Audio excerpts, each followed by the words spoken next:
ആ തലകറക്കം എന്ന് വെച്ചാൽ ഉണ്ടാകുന്ന സിൻകോപ്പ് എന്ന് പറയും അതിന്. അത് രോഗലക്ഷണമായതുകൊണ്ട് ആൾക്കാർ തലകറക്കം എന്ന് പറഞ്ഞാൽ വരുന്നത്. പക്ഷേ അത് അത്രയ്ക്കൊരു സീരിയസ് കാരണം അല്ല സാധാരണ.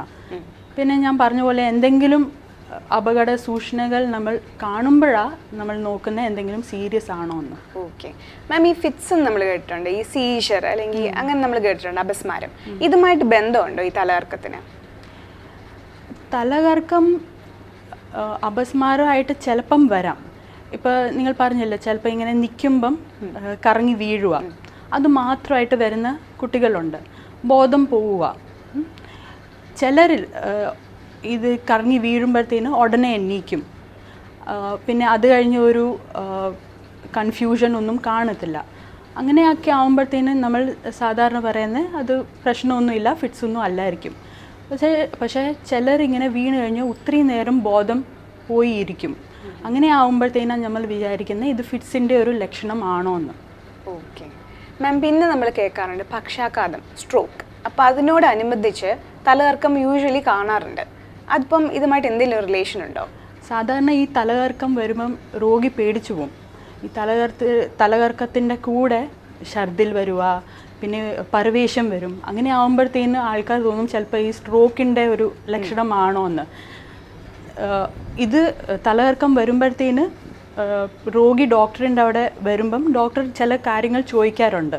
എന്നുവെച്ചാൽ തലകറക്കത്തിൻ്റെ കൂടെ ചിലപ്പം ശരീരത്തിൻ്റെ ഒരു ഭാഗം തളർന്നു പോവുക, അല്ലെങ്കിൽ തരിപ്പ് വരിക, ഒരു ഭാഗത്ത് മുഖത്ത് തരിപ്പ് വരിക, അല്ലെങ്കിൽ വിഴുങ്ങാൻ പ്രയാസം വരിക, സംസാരിക്കാൻ പ്രയാസം വരിക, ബോധം പോവുക. അങ്ങനെയൊക്കെ ആകുമ്പോഴത്തേനാണ് നമ്മൾ നോക്കുന്നത് വേറെ എന്തെങ്കിലും പ്രശ്നമുണ്ടോ എന്ന്. അപ്പോൾ മാം, തലകറക്കത്തിൻ്റെ രോഗലക്ഷണങ്ങൾ എന്തൊക്കെയാണ്? സിംറ്റംസ് നമ്മൾ പറയുമല്ലോ. തലകറക്കം അത് വേരിയസ് രീതിയിൽ വരാം. ഗിഡിനെസ് എന്ന് പറഞ്ഞാൽ നമ്മൾ ചിലപ്പം കണ്ണിന് മുമ്പ് ഇരുട്ട് വരും, അത് കഴിഞ്ഞ് ചിലപ്പം വീഴാൻ സാധ്യതയുണ്ട്, ബോധം പോകാൻ സാധ്യതയുണ്ട്. വെർട്ടൈഗോ അതാ ശരിക്കുള്ള തലകറക്കം. അതിനകത്ത് നമുക്ക് നമ്മുടെ പരിസരം മൊത്തം കറങ്ങുന്നതായിട്ട് തോന്നും. അതിൻ്റെ കൂടെ ചിലർക്ക് ഛർദ്ദിക്കാൻ തോന്നും, ഛർദ്ദിക്കും, പരവേശം പോലെ തോന്നും. പിന്നെ ചെവിക്കകത്ത് മൂളിച്ച കേൾക്കാറുണ്ട്, ചെവി കേൾവിക്കുറവ് ആകാറുണ്ട്. ഇതൊക്കെ സംഭവിക്കാം. അപകട ലക്ഷണമായിട്ട് ചിലപ്പം വിഴുങ്ങാൻ പ്രയാസം, സംസാരിക്കാൻ പ്രയാസം ഒക്കെ വരാം. പക്ഷെ അത് അസാധാരണമാണ്. സാധാരണ തലകറക്കത്തിൽ നമ്മൾ കാണാറില്ല. ഇങ്ങനെ കാണാറില്ല. അസാധാരണമായ എന്തെങ്കിലും ലക്ഷണങ്ങൾ കാണാറുണ്ടോ? ടിപ്പിക്കൽ അല്ലാത്ത എന്തെങ്കിലും ലക്ഷണങ്ങൾ? ടിപ്പിക്കൽ അല്ലാത്ത ലക്ഷണങ്ങളായത് നമ്മൾ വിഴുങ്ങാൻ പ്രയാസം വരുന്നത്, സംസാരിക്കാൻ പ്രയാസം വരുന്നത്, മുഖത്ത് തരിപ്പ് വരുന്നത്, ഒരു സൈഡിൽ തരിപ്പ് വരുന്നത്, ബോധം പോകുന്നത്, ഫിറ്റ്സായിട്ട് മാറുന്നത്, ഇതൊക്കെ അസാധാരണമായിട്ടാണ് നമ്മൾ കാണുന്നത്. ചിലരിങ്ങനെ പറഞ്ഞു കേട്ടിട്ടുണ്ട് മെമ്മറി അതുമായിട്ട് ബന്ധപ്പെട്ട് കുറച്ച് നേരത്തേക്ക് എന്താ സംഭവിച്ചത് അതിന് മുന്നേ എന്നൊക്കെ ഓർക്കാൻ പ്രയാസമുണ്ട് എന്നുള്ളത്. അത് ഇതുമായിട്ട് ബന്ധപ്പെട്ടതാണോ, അല്ലെങ്കിൽ അതൊരു അപകട ലക്ഷണമാണോ? ഈ സാധാരണ തലകറക്കം അല്ലെങ്കിൽ വെർട്ടൈഗോ എന്ന് പറയുന്നത് അതിന് ബോധം പോകാറില്ല, മെമ്മറിയും അങ്ങനെ പോകാറില്ല ആ സമയത്ത്. പക്ഷേ കൂടുതൽ നേരം നിൽക്കുന്ന തലകറക്കം ചിലപ്പം ബോധം പോകാം. അപ്പോൾ ആ നേരത്ത് ചിലപ്പം ആളിന് ഓർമ്മയില്ലായിരിക്കും എന്താ സംഭവിച്ചതെന്ന്. പിന്നെ ചിലർക്ക് ഈ ഫിറ്റ്സിൻ്റെ ഇതായിട്ട് ലക്ഷണമായിട്ട് തലകറക്കം വരാം. എന്ന് വെച്ചാൽ നിൽക്കുന്ന നിപ്പി വീണ് പോവുക, അങ്ങനെയൊക്കെ ആയിട്ട് വരാം. അങ്ങനെ ആകുമ്പോഴത്തേന് ആ നേരത്തിന് മെമ്മറി കാണില്ല, പിന്നെ അത് കഴിഞ്ഞ് കുറച്ച് നേരത്തിനും മെമ്മറി കാണത്തില്ല. അപ്പോൾ അത് അപകട ലക്ഷണം തന്നെയാണ്. അതൊരു നമ്മൾ ഇൻവെസ്റ്റിഗേറ്റ് ചെയ്യേണ്ട ഒരു ലക്ഷണമാണ്. ഓക്കെ മാം, പിന്നെ ഞാൻ കേട്ടിട്ടുണ്ട് ഇപ്പോൾ എൻ്റെ അമ്മയ്ക്കുണ്ട്, അല്ലെങ്കിൽ എൻ്റെ അച്ഛൻ അങ്ങനെ ഉണ്ടായിട്ടുണ്ട്, അല്ലെങ്കിൽ അമ്മയ്ക്ക് സ്ഥിരം തലകറക്കം ഉണ്ടായിരുന്നു, അപ്പോൾ എനിക്ക് അതുകൊണ്ടാണ് വന്നത് എന്നൊക്കെ ഞാൻ പറഞ്ഞു കേട്ടിട്ടുണ്ട്. അപ്പോൾ ഇത് ഹെറിഡിറ്ററി ആണോ, പേരൻസിൽ നിന്ന് കിട്ടുന്നതാണോ? സാധാരണ തലകറക്കം ഹെറിഡിറ്ററി ഒന്നുമല്ല. പക്ഷേ ഇപ്പോൾ ചെവി ബാലൻസിൻ്റെ പ്രശ്നമുണ്ട് ചില മുതിർന്നവർക്ക്. പക്ഷെ അത് ഏർലി ആയിട്ട് തുടങ്ങിയ, എന്ന് വെച്ചാൽ ചെറിയ പ്രായത്തിൽ തുടങ്ങിയ, ചെവി കേൾവി കുറവിൻ്റെ കൂടെ തുടങ്ങിയ, അത് ചില പ്രത്യേക രോഗങ്ങളിൽ നമുക്ക് കാണാം. ആ രോഗങ്ങൾ ചിലപ്പം ഹെറിഡിറ്ററി ആയിട്ടിങ്ങനെ വരാം. പിന്നെ മൈഗ്രെയിൻ സംബന്ധി എന്ന് വെച്ചാൽ തലവേദനയുടെ കൂടെ ചിലർക്ക് തലകറക്കം വരും. അങ്ങനെയാണെങ്കിലും അത് ഹെറിഡിറ്ററി ആയിട്ട് വരാൻ സാധ്യതയുണ്ട്. അല്ലെങ്കിൽ സാധാരണ ഒരു ചെവി ബാലൻസിൻ്റെ പ്രോബ്ലം പാരമ്പര്യമായിട്ട് നമ്മൾ കാണുന്നില്ല. മാം ഈ തലകറക്കം വന്ന ശേഷം നമ്മൾ ഹോസ്പിറ്റലിൽ വരികയാണെങ്കിൽ എന്തൊക്കെ ഡയഗ്നോസ്റ്റിക് മെഷേഴ്സ് ഇപ്പം MRI CT എന്നൊക്കെ നമ്മൾ കേൾക്കാറുണ്ട്, ഇതിൻ്റെയൊക്കെ ആവശ്യമുണ്ടോ? ഇതിന് ഏറ്റവും ഇമ്പോർട്ടൻ്റ് ആയിട്ടുള്ളത് ഡോക്ടർ പരിശോധിക്കുന്നതാണ്.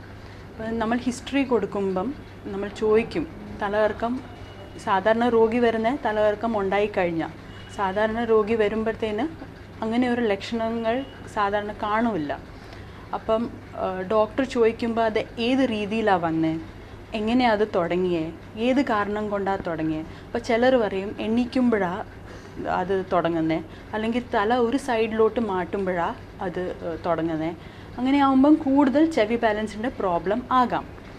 പിന്നെ ചിലർ പറയും ഈ തലവേദന വരും തലകറക്കത്തിൻ്റെ ശേഷം. അങ്ങനെ ആകുമ്പോഴത്തേനും അത് മൈഗ്രെയിൻ ആണോ എന്നൊരു സംശയം വരും. പിന്നെ തലകറക്കത്തിൻ്റെ കൂടെ കണ്ണി മുമ്പ് ഇരുട്ട് വരുവാണെങ്കിൽ നമ്മൾ സിൻകോപ്പ് എന്ന ഡയഗ്നോസിസാണ് ചെയ്യുന്നത്. അപ്പോൾ ഏത് കാറ്റഗറിയിലാണ് അത് ഫിറ്റ് ആകുന്നത് അത് വെച്ചാൽ നമ്മൾ ഇൻവെസ്റ്റിഗേഷനും പറഞ്ഞത്. എന്തെങ്കിലും പ്രശ്നമായിട്ട് നമുക്ക് തോന്നിയാൽ എന്ന് വെച്ചാൽ രക്തഓട്ടം തലച്ചോറിൽ കുറഞ്ഞു എന്ന് തോന്നിയാൽ, സ്ട്രോക്കോ അല്ലെങ്കിൽ പക്ഷാഘാതം ഉണ്ടാകുന്ന ഒരു സാധ്യതയുണ്ടോ എന്ന് നമുക്ക് തോന്നിയാൽ നമ്മൾ MRIയും CT സ്കാനും പറയുന്നത്. അല്ലെങ്കിൽ നമുക്കതിൻ്റെ ആവശ്യമില്ല, അല്ലെങ്കിൽ സാധാരണ അതിൻ്റെ ആവശ്യം വരുന്നില്ല. എന്തെങ്കിലും നമുക്ക് തോന്നുക ഇത് പ്രശ്നമാകാം, അല്ലെങ്കിൽ ഇത് സാധാരണ ഒരു തലകറക്കം അല്ല, എന്തെങ്കിലും കൂടുതലായി തീരാൻ സാധ്യതയുണ്ട്, അപ്പോഴാണ് നമ്മൾ ഇൻവെസ്റ്റിഗേഷനൊക്കെ പറയുന്നത്. മാം ഇപ്പോൾ എൻ്റെ വീട്ടിൽ ഒരാൾ തലകറങ്ങി വീണു, അയാളെ ഹോസ്പിറ്റലിൽ കൊണ്ടുവരേണ്ട ആവശ്യമുണ്ടോ? അതെങ്ങനെയാണ് അറിയുന്നത്? ഹോസ്പിറ്റലിൽ കൊണ്ടുവരണോ തലകറക്കം ഉണ്ടായിട്ടുണ്ടെങ്കിൽ, അതോ വീട്ടിൽ തന്നെ നമുക്ക് ടേക്ക് കെയർ ചെയ്യാൻ പറ്റുമോ? ഇപ്പോൾ സാധാരണ എന്ന് വെച്ചാൽ ചിലപ്പോൾ ഒരു മരണം വീട്ടിൽ പോയാലോ അല്ലെങ്കിൽ എന്തെങ്കിലും ഒരു പേടിക്കുന്ന എന്തെങ്കിലും കണ്ട് തലകറങ്ങി വീഴുന്ന ആൾക്കാരുണ്ട്. അപ്പോൾ നമുക്കറിയാം എന്തെങ്കിലും കാരണമുണ്ട്. അത് കഴിഞ്ഞ് ഉടനെ എണീക്കുന്ന ആളാണെങ്കിൽ വേറെ ഒന്നും നമുക്ക് പ്രശ്നമായിട്ട് തോന്നാറില്ല. പക്ഷെ കൂടുതൽ നേരം ബോധം കിടക്കുക, അല്ലെങ്കിൽ മൂത്രം പോവുക, ബോധം വന്നു കഴിഞ്ഞ് ഒരു കൺഫ്യൂസ്ഡ് ആയിട്ട് ഇരിക്കുക, ശരിയായിട്ടുള്ള ബോധത്തിലോട്ട് തിരിച്ച് വരാതിരിക്കുക, അല്ലെങ്കിൽ ഈ തലകറക്കം തന്നെ ഒത്തിരിയും നേരം നിൽക്കുക, നടക്കാൻ ഒത്തിരിയും പ്രയാസം വരിക, ഇങ്ങനെയൊക്കെ ആകുമ്പോഴത്തേനാണ് നമ്മൾ ഡോക്ടറെ ആദ്യം കാണേണ്ടത്. പിന്നെ ചില അപകട ലക്ഷണങ്ങൾ ഞാൻ പറഞ്ഞല്ലോ, വിഴുങ്ങാൻ പ്രയാസം വരിക, അല്ലെങ്കിൽ തളർച്ച വരിക ഒരു സൈഡിൽ, തരിപ്പ് വരിക ഒരു സൈഡിൽ, ഇതിനകത്തുനിന്ന് എന്തെങ്കിലും ഉണ്ടെങ്കിൽ നമ്മൾ ഉടനെ ഡോക്ടറെ കണ്ടിരിക്കണം. സാധാരണ നമ്മൾ പറയും ആദ്യമായിട്ട് ഇത് വരുമ്പം നമ്മൾ ഡോക്ടറെ കാണിക്കുക എന്ന് വെച്ചാൽ നമ്മൾ നോക്കുമ്പോഴത്തേന് എന്തെങ്കിലും പ്രോബ്ലം ഉണ്ടോ എന്ന് ഡോക്ടറിന് അറിയാം. ഇത് പിന്നെയും പിന്നെയും അത് തന്നെ രീതിയിൽ വരുമ്പം നമുക്കറിയാം ഇതിന് പ്രശ്നമില്ല അല്ലെങ്കിൽ ഇത് പ്രശ്നമുണ്ട്. അതുകൊണ്ട് ആദ്യത്തെ പ്രാവശ്യം വരുമ്പം ഡോക്ടറെ കാണുന്നതായിരിക്കും നല്ലത്. ഓക്കെ. ഇപ്പം തലകറക്കം വന്ന ഒരാൾക്ക് നമുക്ക് ഫസ്റ്റ് എയ്ഡ് എന്താ കൊടുക്കാൻ പറ്റുന്നത്, അല്ലെങ്കിൽ ആദ്യം വീട്ടിൽ എന്താ നമുക്ക് ചെയ്യാൻ പറ്റുന്നത് ഈ ഒരു വ്യക്തിക്ക് വേണ്ടി? ഇപ്പോൾ കണ്ണു മുമ്പ് ഇരുട്ട് വന്ന് വീണ ആളാണെങ്കിൽ സാധാരണ നമ്മൾ എന്താ ചെയ്യുക, കിടത്തും ആളിനെ, വെള്ളം തെളിച്ച് നോക്കും ബോധം തിരിച്ച് വരുന്നുണ്ടോ, അങ്ങനെയായിട്ടാണ് നമ്മൾ നോക്കുന്നത്. തലകറക്കം എന്ന് വെച്ചാൽ വെർട്ടൈഗോ ആയിട്ട് വരുന്ന ഒരാളാണെങ്കിൽ ഇത് പരിസരം മൊത്തം കറങ്ങുന്നതായിട്ടാണ് തോന്നുന്നത്. അപ്പോൾ അവർ കുറച്ച് നേരം കിടന്നാൽ ചിലപ്പോൾ അത് മാറിപ്പോയിക്കൊള്ളും. അങ്ങനെയാണ് സാധാരണ ചെയ്യുന്നത്. അത് കഴിഞ്ഞ് ചില മരുന്നുകളുണ്ട്, പക്ഷേ അത് ഡോക്ടേഴ്സ് കണ്ടു കഴിഞ്ഞ് നിരീക്ഷിച്ച് കഴിഞ്ഞാൽ നമ്മൾ പ്രിസ്ക്രൈബ് ചെയ്യും. മാം, പിന്നെ നമുക്ക് എന്ത് ട്രീറ്റ്മെൻ്റ് ആണ് ഹോസ്പിറ്റലിൽ അവൈലബിൾ ആയിട്ടുള്ള തലകറക്കത്തിന് വേണ്ടി? ഈ തലകറക്കം കാരണങ്ങൾ വേറെ വേറെ ആയതുകൊണ്ട് ട്രീറ്റ്മെൻറ്റും വേറെ വേറെ ആയിരിക്കും. സാധാരണ ഉള്ള തലകറക്കം എന്ന് വെച്ചാൽ വെർട്ടൈഗോയ്ക്ക് വേണ്ടി ട്രീറ്റ്മെൻറ്റ്